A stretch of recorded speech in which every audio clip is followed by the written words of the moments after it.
Salut, bienvenue pour une nouvelle note de lecture qui sera consacrée à Michel Houellebecq et Plateforme. Donc c'est le troisième bouquin que je fais de Houellebecq sur cette chaîne, avec la carte et la carte et le territoire et Soumission. Et donc là c'est un autre de ces bouquins. Qu'est-ce qu'on va voir dans ce livre? Donc ça, il va beaucoup traiter de la thématique de la misère sexuelle, du tourisme, de l'amour, je pense, aussi de manière générale. Et c'est vraiment un bouquin what the fuck. Honnêtement, tu dis, waouh, attends, c'est Houellebecq qui a écrit ça. C'est assez marrant. Enfin, tu verras pourquoi. Tu verras pourquoi. Franchement, c'est un bouquin, ça parle que de cul. T'as des scènes de cul toutes les pages, t'as l'impression. C'est un truc de dingue. Je trouve plutôt bien écrite en plus, honnêtement, ça va. L'histoire est assez sympathique. Donc, je vais te la raconter. Je sais pas quand est-ce qu'il a sorti ce bouquin-là. J'ai complètement zappé. Moi, c'est les années 2000, mais non, ça, c'est les particules élémentaires. Je dis une connerie. Je trouve pas. Merde. 2001. Toc. Alors du coup, donc on a le personnage principal qui s'appelle Michel, comme Michel Houellebecq. On apprend dès le début que donc, le père du héros il est mort depuis 1 an. Pareil, si je vais spoiler, donc du coup, si tu veux lire le livre, n'écoute pas tout parce que je vais te parler un petit peu de tout. Donc le personnage principal, Michel, c'est quelqu'un d'assez froid, nonchalant, tu vois, un mec plutôt discret. Hein. C'est un peu les personnages de Houellebecq, quoi. En gros, c'est des mecs un peu losers. Enfin, je sais pas loser, mais bon, c'est des mecs sans histoire, quoi. En gros, hein. Houellebecq, c'est plus un sociologue dans sa manière d'écrire. Donc du coup, il présente toujours des gens qui sont un peu banals, quoi. Tout simple, pas extraordinaire, quoi. En gros. Et donc là, tu vois, c'est un peu le même genre. Donc du coup, il rencontre... merde, qu'est-ce que j'allais dire? Donc il est à l'enterrement de son père. Bon, il se passe pas grand-chose, quoi, en gros. Hein. On apprend juste que... donc ce père, c'est quelqu'un qui était très sportif, mais qui est mort. En gros, voilà. Et que Michel, donc lui, le personnage principal, il aime bien Question pour un champion. Il rencontre la femme de ménage qui s'appelle Aïcha, et il parle de Question pour un champion. Bon. Voilà.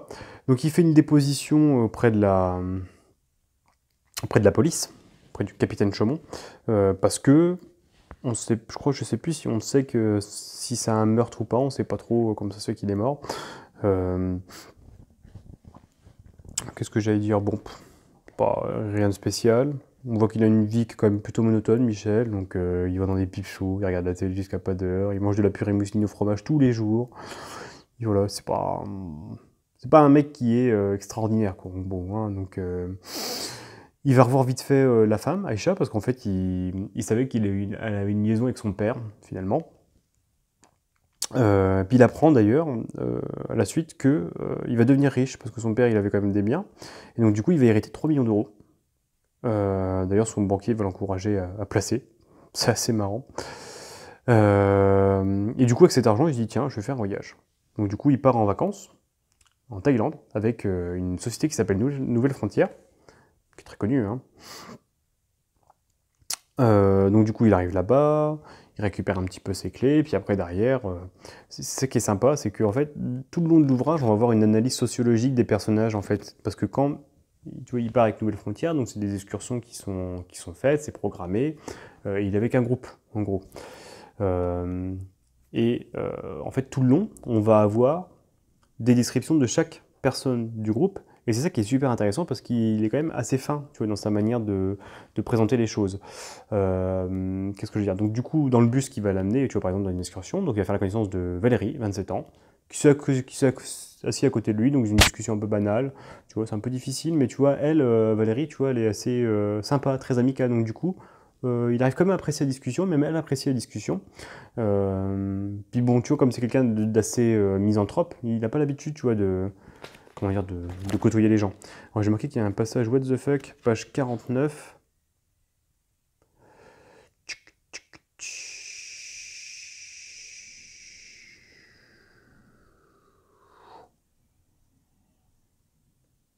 Je sais plus. C'est un peu bizarre aussi. Enfin bref, il y a plein de passages un peu bizarres dans ce bouquin-là. Donc du coup, qu'est-ce qu'il fait en Thaïlande? Qu'est-ce qu'il va faire? Il va dans un bar à pute, hein. Tout à fait normal. Donc du coup, il va à un salon de massage. Il rencontre une fille qui s'appelle Hoon. Vraiment génial. Il ressort, il se fait gauler par une nana qui s'appelle Josiane, la cinquantaine, qui est pas très intéressante pour lui. Et il tombe sur Robert, pareil, qui a un peu le même âge que lui, la quarantaine, et qui lui, en fait, lui descendait à l'escalier pour aller aussi au bar à pute. Il se prend en grippe avec deux nanas, deux petites gamines de 20 ans et quelques, il les apprécie pas trop. Donc on apprend que Valérie, la nana de 27 ans qui s'était assise à côté de lui, donc c'est une fille de paysan, elle élevait des cochons, ils avaient beaucoup d'argent quand ils avaient revendu un petit peu la ferme qu'ils avaient. Donc on apprend enfin, qu'elle avait une expérience lesbienne quand elle était jeune, et que depuis cette expérience qu'elle avait eue, elle n'a jamais ressentir ce qu'elle avait vécu avec la fille qu'elle avait eue, même avec les hommes, elle a essayé plein de choses, mais bon. Bref, elle s'éloignait un petit peu de sa sexualité, tu vois. Et pendant 10 ans, quoi, en gros.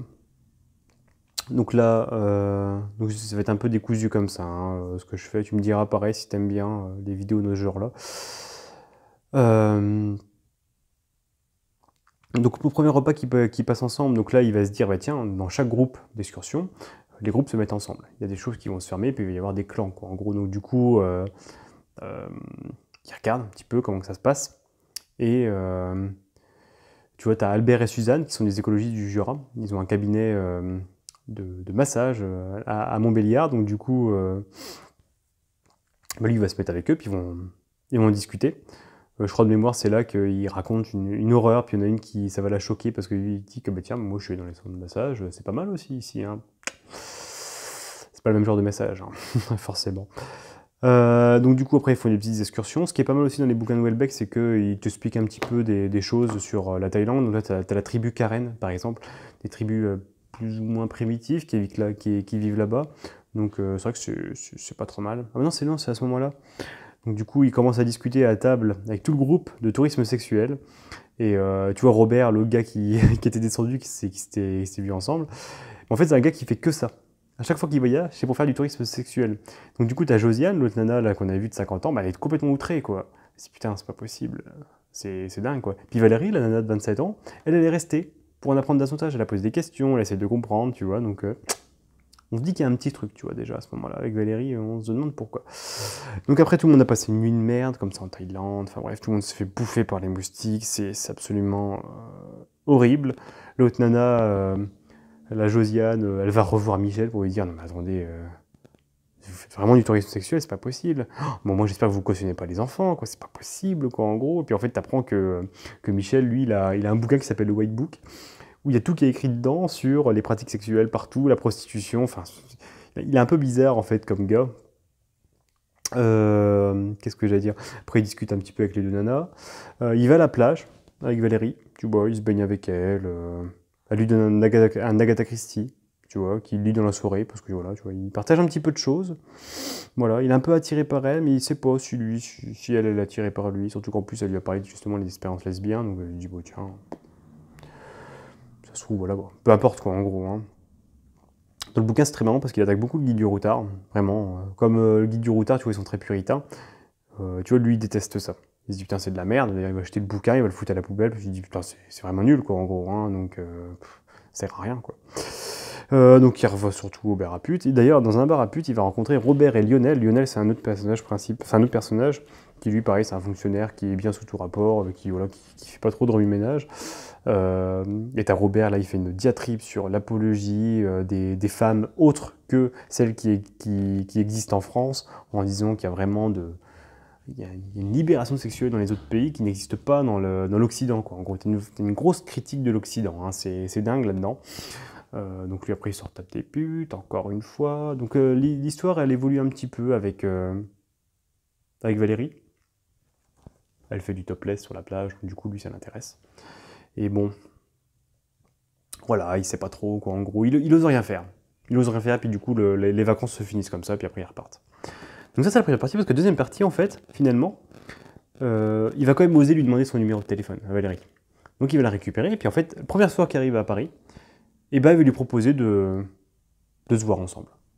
Et puis en fait, chose surprenante, il ouvre la porte, et directement, elle lui saute dessus, puis ils font l'amour ensemble, enfin bref, c'était... En fait, elle avait toujours envie, tout le long du voyage, elle avait envie, mais elle osait pas trop, quoi, en gros. Puis lui, comme un con, il aurait pu, mais bon, c'est tout, il aurait pas pu, quoi, en gros. Et en fait, finalement, ces deux personnes, qui sont hédonistes. ils adorent, ils sont vraiment à fond que pour le plaisir, tout le temps. Et en fait, ils se sont bien trouvés finalement, hein. Donc, même s'il y a une petite différence d'âge entre les deux, bah, en fait, voilà, comment dire, il y a une histoire qui se crée, tu vois, quand même. Ils sont un peu les mêmes. Et tu apprends aussi que Valérie, en fait, c'est une personne qui travaille pour Nouvelles Frontières et qui, du coup, en fait, devait juger le voyage qu'ils ont fait. Et on apprend aussi que... t'apprends, enfin, c'est pas ça. Il y a un nouveau personnage qui rentre en scène, qui s'appelle Jean-Yves, qui est le supérieur de Valérie, et qu'on va voir un petit peu tout à la suite. D'ailleurs, lui, il veut lui proposer c'est un poste en dehors de Nouvelles Frontières, et Valérie, comme elle l'aime bien, Jean-Yves, et qu'elle apprend beaucoup auprès de lui, elle va essayer de le suivre. Ça, on verra après. Donc Jean-Yves, lui, c'est un cadre, 2 enfants, marié, enfin bref, il s'occupe tellement de son travail que sa femme, il s'en occupe même plus depuis quelques temps. Son fils s'en fout. Sa fille, tu vois, il a un peu de relation avec elle, tu vois, c'est pas tout n'est pas perdu, mais tu vois que le mec, il a complètement lâché, quoi, en gros, hein. Il pense que sa femme le trompe, je pense qu'elle le trompe aussi. Elle travaille dans le journalisme, elle. Mais tu vois, il se dit que de toute façon, il va divorcer dans quelques années. Donc tu vois, c'est vraiment un peu le pauvre type, quoi, Jean-Yves, hein. Donc du coup, il va faire un entretien, Jean-Yves, une société qui s'appelle Aurore, qui est un petit peu je crois que c'est un peu le Accor Hotel aujourd'hui, un truc comme ça, je pense, un groupe hôtelier, quoi, en gros, où le projet, il consiste à développer une chaîne d'hôtels pour les vacances. Et donc du coup, il va avoir 2 ans pour faire revenir une société qu'ils ont achetée qui s'appelait Eldorado, je crois de mémoire, pour faire revenir les bénéfices de l'entreprise. Donc du coup, lui, Jean-Yves, finalement, il accepte. Voilà. Euh, Qu'est-ce que j'allais dire? Bon, c'est tout. Après, il parle beaucoup de la nouvelle société. En fait, l'entreprise, elle est un peu plan-plan, donc du coup, il va falloir bouger un petit peu tout ça. On sent que Jean-Yves et Valérie, en fait, tu vois, c'est vraiment 2 jeunes qui sont vraiment au taquet sur le taf. Ils s'entreprennent beaucoup, donc du coup, eux, ça va leur faire drôle, tu vois, dans la société. Donc Valérie est toujours fatiguée parce qu'elle travaille beaucoup, mais elle a toujours du désir, tu vois. Donc franchement, toujours, il y a vraiment des scènes de cul tout le temps. Donc du coup, à chaque fois qu'ils se voient ensemble, paf, ça baise, direct. Ils ouvrent un compte commun, ils prennent un nouvel appartement ensemble. Donc tu vois que l'histoire, elle évolue entre Valérie et Michel. Donc du coup, il fait un vernissage. Ah oui, là, il y a un passage très étrange, à un moment, c'est que Michel et Valérie vont aller dans un bar sadomaso, parce qu'il y a un artiste... Michel, lui, travaille dans le ministère de la Culture, si je dis pas de bêtises, et il est comptable, et des fois, je crois qu'il organise ou il participe à des vernissages, des expositions d'artistes contemporains. Donc c'est des trucs, c'est à chier, franchement, ce qu'ils font. Et lui, du coup, je sais pas, il va souvent à des vernissages, et puis là, du coup, cet artiste-là, il l'invite dans un bar sadomaso. C'est dégueulasse, franchement, là, il raconte des choses, c'est vraiment trop bizarre. Il y a plein de passages un peu bizarres. Donc Michel, il rencontre les parents de Valérie, ils font une nouvelle formule à la nouvelle agence de voyage qui s'appelle Découverte, où, je sais pas, il y a des excursions, ils font pas mal de choses, ça marche plutôt bien. On apprend qu'il y a une femme de bureau là-bas qui s'est fait violer, parce qu'ils sont dans un coin de je sais plus où, Massy-Palaiseau, je crois, un truc comme ça, où t'as de la délinquance, c'est vraiment horrible. Faut situer le contexte, c'est en 2001, la sécurité, voilà quoi. Houellebecq, il écrit beaucoup en fonction des contextes de sécurité au moment où ça se situe, donc il parle un petit peu de Jospin, tu vois, par exemple, dedans, et de Chirac. Ensuite, ils vont partir à Cuba pour tester l'agence de voyage, voir un petit peu comment ça se passe, parce qu'il y a plein d'endroits où ça marche pas, quoi, en gros. Mais en fait, ils se rendent compte que c'est plutôt pour les vieux. Puis en fait, au fur et à mesure, ils se disent, mais il y a un concept, en fait, finalement, pour réussir à faire que ça marche. Ils se rendent compte qu'à chaque fois qu'ils vont dans des pays un petit peu exotiques, entre guillemets exotiques, et ben en fait, les gens, ils sont là pour le cul. Il y a beaucoup de gens qui sont là que pour le cul, tourisme sexuel. Donc ils se disent, putain, on va tenter un nouveau truc, on va l'appeler les formules Aphrodite, où en fait les gens, ils vont vraiment faire que du tourisme sexuel et on va leur donner les bonnes adresses, on va faire des excursions de dingue, enfin bref, ils vont essayer de lancer un truc comme ça. Ils vont trouver un partenaire, en plus pour pouvoir le faire, ils vont avoir quelques touches. Ça va être assez marrant. D'ailleurs, Michel, il va rencontrer Lionel, le gars qu'il avait rencontré en vacances, que tu es bien sous tout rapport, voilà, sans plus, et il va l'inviter à participer à ce tourisme sexuel, ce premier voyage Aphrodite, quoi, en gros. C'est assez marrant, puis en plus, Lionel, il est super content, quoi, en gros, il se dit, ah, tiens, pourquoi pas, quoi, en gros. Donc, il va au premier voyage, ça se déroule à Bangkok. Il y a une petite mésaventure, bizarrement, il y a un assassinat qui est revendiqué par des terroristes islamistes. Bon, mis à part ça, ça marche quand même, mais en gros, c'est assez bizarre.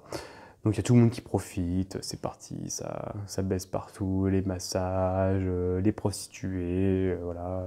Michel il est heureux avec Valérie, enfin tout se passe bien quoi en gros. Mais à part ce petit incident, puis finalement Valérie, devant cette vie-là, tu vois, en fait ils ont réussi à bien lancer le truc, la boîte elle marche bien, il se dit, elle a envie de se poser finalement. Et là-bas, ils vont à une île de Krabi, qui est en Thaïlande, et en fait, elle veut arrêter, et elle veut s'occuper du village là-bas, du village vacances, finalement, et elle veut devenir chef village, et puis voilà quoi, elle veut arrêter. Puis Michel, il se dit oui aussi, puis finalement Jean-Yves, il accepte. Donc il réfléchit même, tu vois, Michel à l'idée d'avoir un enfant, tu vois. Tu vois que le personnage, tu vois, il évolue progressivement. Puis après, il y a un nouvel attentat qui éclate, encore une fois, quand ils ont quelques petites réflexions à l'argent dans un restaurant, et puis poum, t'as un nouvel attentat qui éclate. Et en fait, il y a 100 morts dans ce truc-là. Et Valérie, elle meurt. Elle est morte dans le truc, en gros. Voilà. Puis en plus, le pire, c'est que dans toute la presse nationale, en France, en Allemagne, enfin plein de trucs comme ça, bah, ils se rendent compte qu'en fait, finalement, tous ceux qui sont morts, enfin, il y a un truc, c'est parce que ils venaient pour faire du tourisme sexuel, quoi, en gros, parce que c'est une vraie agence de voyage qui faisait que pour ça, avec des photos et tout un peu bizarres dans les catalogues. Donc là, du coup, ils ont une mauvaise presse, mais vraiment horrible. Et vraiment, ça tourne au cauchemar, en fait, ce truc-là. Michel, lui, fait un déni de réalité totale. Tu vois, il essaie pas de se dire que Valérie, elle est morte. Parce que, tu vois, c'est un peu son amour, quoi, en gros. Mais vraiment, hein, tu vois, il s'était vraiment tombé sur une âme sœur, quoi, je sais pas. Et tu vois, il essaie de faire un déni de réalité complet, il essaie de plus penser. Puis en plus, au fur et à mesure, il commence à avoir une haine de l'islam. Enfin, là, tu vois que c'est un peu les penchants islamophobes de Michel Houellebecq, je pense qu'il commence à revenir, en gros. Donc, il part complètement en couille, puis après, en fait, ça finit dans une indifférence totale, où il dit que l'Occident est complètement décliné, lui aussi. Enfin bref, c'est... Voilà. C'est un peu une promotion de l'Orient et du sexe facile, ou la libération, qu'en gros des mœurs, je sais pas. Et puis l'Occident, enfin de l'Orient, pardon, et l'Occident, là derrière, qui est plutôt rigide, qui sont renfermés sur eux, l'argent, ce genre de choses, voilà. Donc c'est un super bon bouquin. Je trouve que les faits sociologiques sont vraiment... Enfin, il analyse bien la situation, je trouve. Houellebecq, il est assez fin quand même dans ses analyses. C'est vraiment bien foutu. J'ai apprécié vraiment le livre. Le fait qu'il y a du cul tout le temps, bon, c'est pas très grave. Enfin, pas très grave. Pourquoi pas, il n'y a pas de souci, ça se lit bien. C'est vraiment bien foutu. Honnêtement, pourquoi pas. Enfin, c'est un bon Houellebecq. Tu vois, je l'ai préféré à Soumission. Vraiment. Carte de territoire, c'était vraiment bien. Plateforme, c'est vraiment bien aussi. C'est vraiment un bon bouquin, tu vois. Donc bon, je te le recommande de le lire. Michel Houellebecq, Plateforme. Je te remercie de m'avoir écouté et à plus.